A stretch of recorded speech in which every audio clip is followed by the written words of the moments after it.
Indian politics के बहुत बड़े नेता लाल कृष्ण आडवाणी जी, इनका नाम दशकों से पॉलिटिक्स से जुड़ा है। 8 नवंबर 1927 को कराची, जो आज पाकिस्तान में है, में इनका जन्म हुआ। आडवाणी जी का सफर मॉडर्न इंडिया के साथ साथ चला है। आरएसएस के वॉलंटियर से लेकर बीजेपी को आगे बढ़ाने तक इंडियन पॉलिटिक्स पर आडवाणी जी का बहुत बड़ा प्रभाव रहा है। ये वीडियो इनके जीवन, शुरुआती दिनों, पॉलिटिकल करियर, उपलब्धियों, विवादों और निजी जीवन पर एक नजर डालता है। आडवाणी जी की कहानी सिर्फ उनकी नहीं, बल्कि आजादी के बाद के भारत की राजनीति की कहानी है। ये कहानी है महत्वाकांक्षा, विचारधारा और बदलते हुए देश के सफर की। लाल कृष्ण आडवाणी जी का बचपन भारत पाकिस्तान के बंटवारे के समय बीता। कराची के एक सिंधी हिंदू परिवार में जन्मे आडवाणी जी ने बंटवारे के दौरान हुई अफरा तफरी खुद अपनी आंखों से देखी। इसने उनके विचारों और राजनीतिक विश्वासों को बहुत प्रभावित किया। कराची के सेंट पैट्रिक्स हाई स्कूल से पढ़ाई के बाद आडवाणी जी ने मुंबई के गवर्नमेंट लॉ कॉलेज से कानून की पढ़ाई की। मुंबई में ही वे आरएसएस से जुड़े। आरएसएस के राष्ट्रवाद और हिंदू पहचान के विचारों ने आडवाणी जी को बहुत प्रभावित किया और उनके राजनीतिक भविष्य की नींव रखी। आरएसएस से जुड़ने के बाद आडवाणी जी ने राजनीति में प्रवेश किया। 1951 में वे भारतीय जनसंघ में शामिल हो गए, जो आरएसएस की राजनीतिक शाखा थी। हिंदू राष्ट्रवाद पर आधारित जनसंघ कांग्रेस की सेक्युलर विचारधारा के खिलाफ था। आडवाणी जी की संगठन क्षमता और राजनीतिक समझ जल्द ही सबके सामने आई। जनसंघ में वे तेजी से आगे बढ़े और राजनीतिक रणनीति और जनसंपर्क का अनुभव हासिल किया।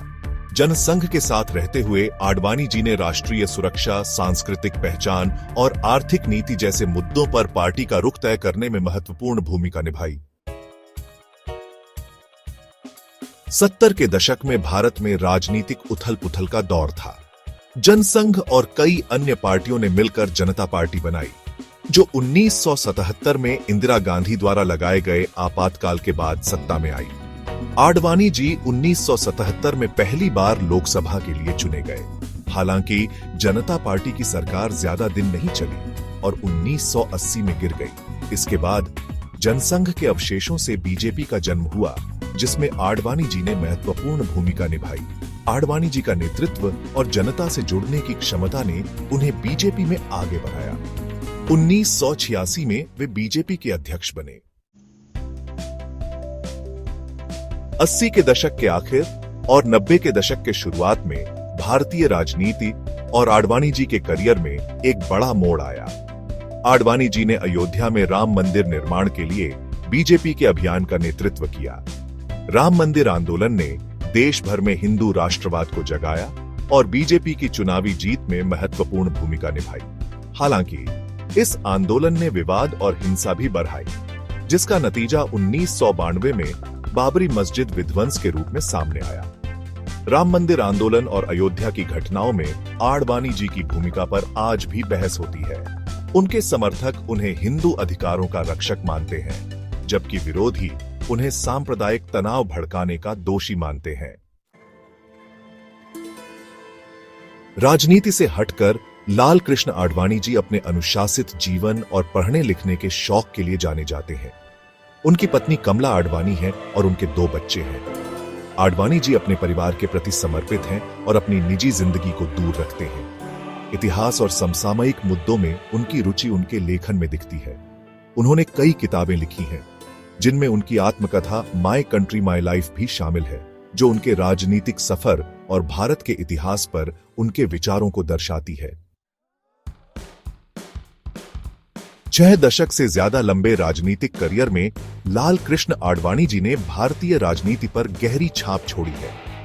बीजेपी को एक छोटी पार्टी से एक बड़ी ताकत बनाने में उन्होंने महत्वपूर्ण भूमिका निभाई।